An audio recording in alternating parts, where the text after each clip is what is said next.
કેમ લડતા હતા બોલો? છચી મારતો તો છનો છચી મારતો હતો.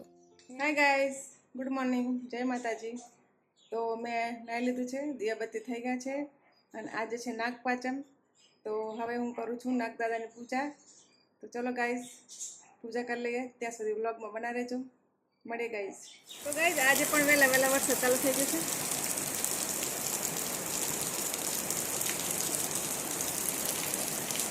તો ગાઈઝ ચા નાસ્તો બની ગયો છે. નાસ્તામાં છે રમકડા, ચોખાના પાપડ, બટાટાનું વેફર. આટલું છે નાસ્તાનું.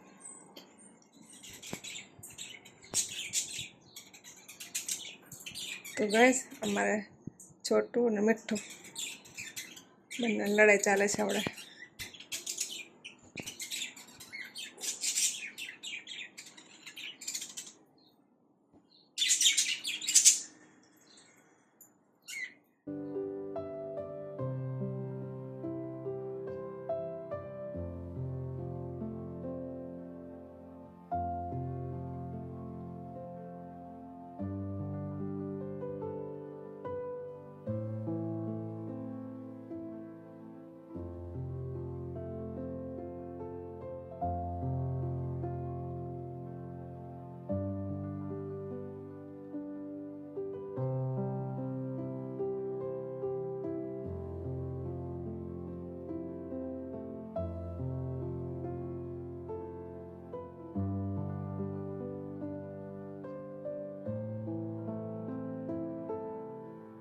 હાય ગાઈઝ, તો આજે છે બોળચોથ અને મેં ગાય માતાની પૂજા કરી લીધી છે. હવે હું બોળચોથની વાર્તા કરું છું.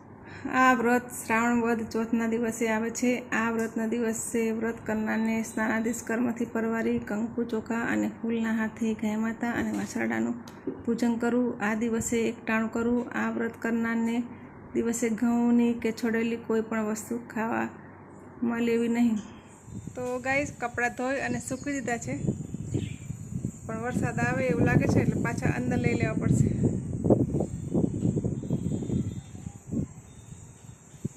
તો ગાઈસ આજે પણ કાલની જેમ 3 વાગે વરસાદ શરૂ થઈ જશે. 3 વાગે છે અને વરસાદ ચાલુ થઈ જશે.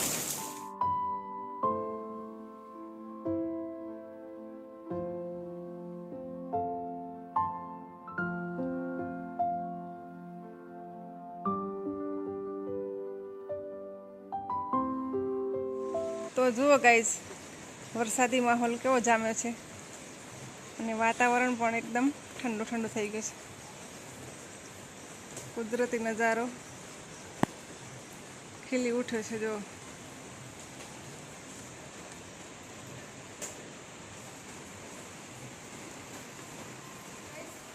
વાસણ સાફ થઈ ગયા છે બપોરના. હવે સાંજનો ટાઈમ થઈ ગયો છે. હવે નાવા જાઉં છું. નાહીને હું દિયાબત્તી કરીશ.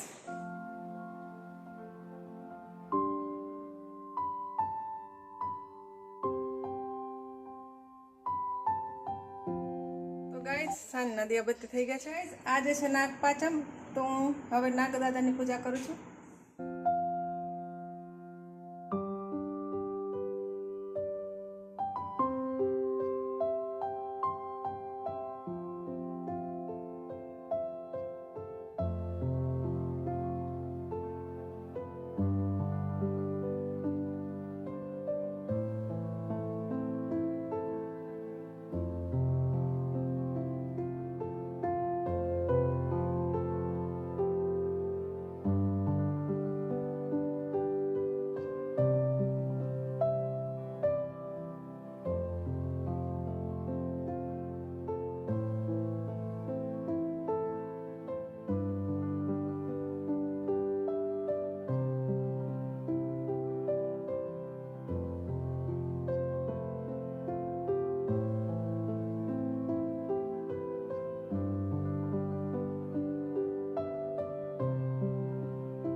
તો ગાઈઝ આજે નાગપાંચમ હતી એટલે મેં પૂજા અત્યારે કરી લીધી છે. સવારે મેં ગાય માતાની પૂજા કરી, બોળચોથ ગણી હતી સવારે, અને અત્યારે મેં નાગપાંચમની પૂજા કરી લીધી.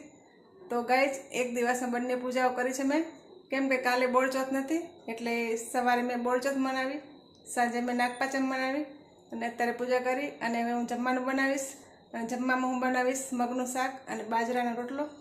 તો મળીએ ગાઈઝ. તો ગાઈઝ હવે હું નાગપાંચમના વ્રતની વાર્તા વાંચું છું અને પછી હું ઉપવાસ છોડીશ. તો ગાઈઝ મગનું શાક અને બાજરાનો રોટલો તૈયાર છે. જો તમને વિડીયો સારો લાગ્યો હોય તો લાઈક, શેર અને સબસ્ક્રાઈબ કરજો.